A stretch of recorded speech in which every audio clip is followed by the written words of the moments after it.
4. Descaling Guide. The descaling reminder will occur if the water consumption of the cycle reaches 15 liters.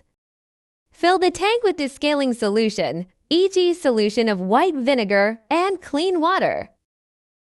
Prepare 2 big containers and power on to enter the preheating mode. Long press the power, single and double cup buttons until the power indicator flashes. The hot water and steam indicators will turn on. Notice that you need to turn the knob to steam position in 1 minute.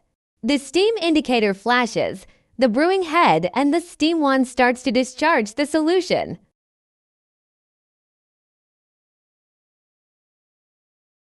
When dispensing is stopped, both steam and hot water indicators flash.